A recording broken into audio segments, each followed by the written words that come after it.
Hi guys, welcome back to Everything Entertaining with Esther. In today's video, I'm going to be showing you guys how I achieved this copper glam makeup look for my photo shoot today, as well as no heat curls for my shoot as well. Let's just jump right in. Every photo shoot that I have, I make sure to dermaplane my face. Dermaplaning is just another complex word for shaving the peach fuzz off my face.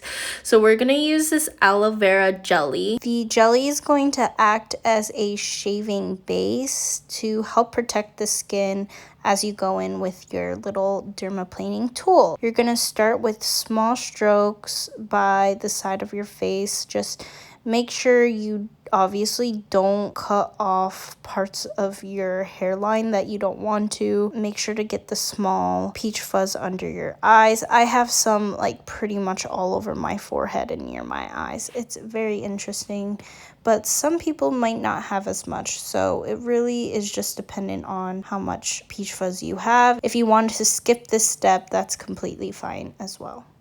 However, I do want to point out that dermaplaning does more than just take the peach fuzz off your face. It also removes like excess oils, any dirt, any just other impurities prior to putting on a bunch of makeup and other skincare products on your face, so that your skin just absorbs a lot more of the vitamins that it needs.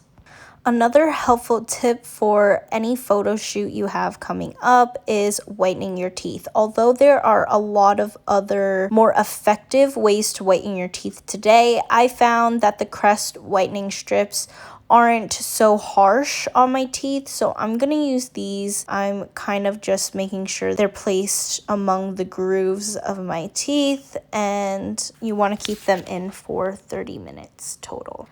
Next, we're gonna do our skincare routine. I just wanted to show you guys a few products that are essential prior to putting on makeup.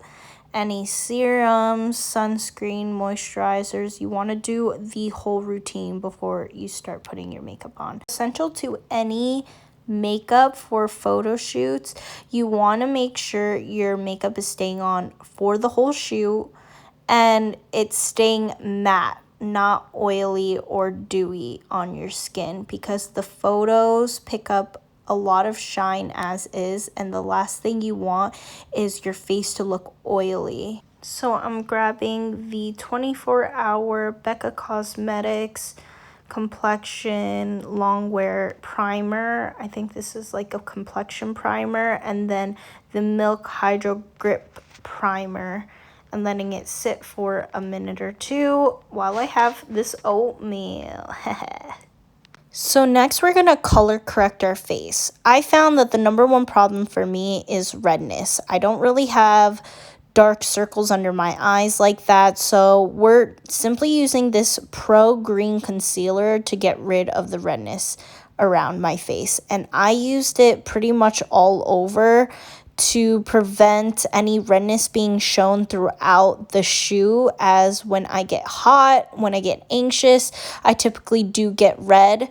So this would help. Also, it helps with Asian glow. Asian brothers and sisters out there, if you're trying to get rid of Asian glow before putting on any makeup, put on this Green Pro Concealer. I'm telling you, that shit won't show when you go out. My typical go-to foundation is a Laura Mercier Photo Finish foundation. But instead, since we don't want any illuminating finish on our foundation, we're going to go with this Estee Lauder 24-hour wear foundation. This is the #1 24-hour wear foundation for dry skin. It'll leave a matte finish, perfect for your photo shoot. I'm also going to layer this, since a lot of green is showing through, with the 24-hour wear foundation by Becca Cosmetics that I featured in my July favorites video. So you want to layer both foundations together to diminish any green being shown through, as well as keeping a nice layer of foundation on throughout the shoot. Also, I'm using a damp beauty blender and using slight dabbing motions to get the foundation into my skin. As I continue to put on this foundation, I just wanted to give you guys a tip. Whenever you go to a talent gig, you want to foster the relationships that you make at those gigs. Get to know everyone on set. Get to know everyone more on a deeper level. I'm telling you, those personal connections are what's going to land you a future gig. It's going to allow you to meet people that you wouldn't have on your own. 9 times out of 10, when you're starting off as a actress, model, any sort, they're going to ask you to come hair and makeup ready. So this is just another way to make sure you know what you're doing and also to look the best that you can for whatever gig you're going to.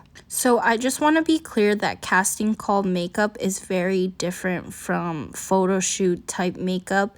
So if you guys are interested in seeing a tutorial on that, or you know how you should get dressed for your auditions and casting calls, let me know in the comment section below and I'll be sure to execute another video for that. I just want to make it clear that this is more of a concept styled photo shoot that I'm getting ready for. You don't want to go to an open casting call with this much makeup on.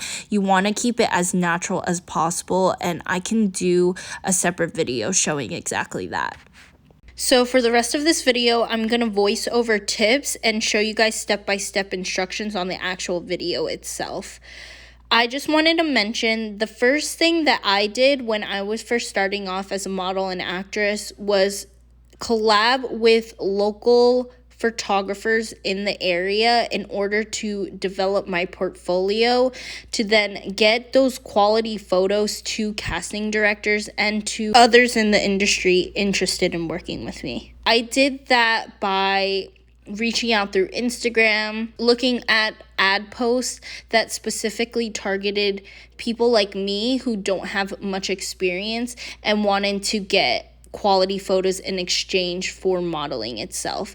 You're going to struggle for the first couple of photo shoots. You're gonna have to do things for free, whether that be for acting, collabing on student films, being featured on independent short films that don't necessarily pay for that specific gig, and then develop your portfolio and your resume so that you have something concrete to give to actual casting directors that are paying for their projects. All right, so here's the breakdown of everything you need to know. Don't be afraid to reach out to people that have more experience than you, especially people who have been doing this for far longer than you, who have all these connections already established, because they can take you under their wing and then also introduce you to everyone that they know in the industry. Second, it's also 10 times easier to find gigs if you have an agency that represents you. That being said, make sure to do your research and find an agency that fits what you're going for. If you're focusing more on acting, try to find an agency that focuses on commercials or on TV and film. But overall, if you're trying to find an agency that does it all, there are a lot of agencies that do things cross channels, so it wouldn't be an issue. Just make sure you do your research, because if they're known for one specific thing but you want to eventually be the jack of all trades and start modeling as well and doing commercial prints, then you want to find an agency that's also experienced on that side as well. In the meantime, while you're looking for an agency, don't be afraid to look for open casting calls yourself. It's as simple as doing a Google search, looking through Facebook groups to see if there are any ads posted. Look through backstage.com, which is an actual service that provides gigs. I haven't had much success on Backstage, but I'm sure there's a method to the madness. And if I find anything out, I'll be sure to keep you guys updated. I would also make a profile on Fiverr.com. It's a platform where you can post an ad about being available for voiceover work. Voiceovers are a really good start to developing your resume as well. And actually, it's super easy because I've had a bunch of people reach out to me with zero marketing and zero effort put into it other than having a profile up there. So even if you just have the profile floating around, someone's bound to reach out to you to do some voiceover work.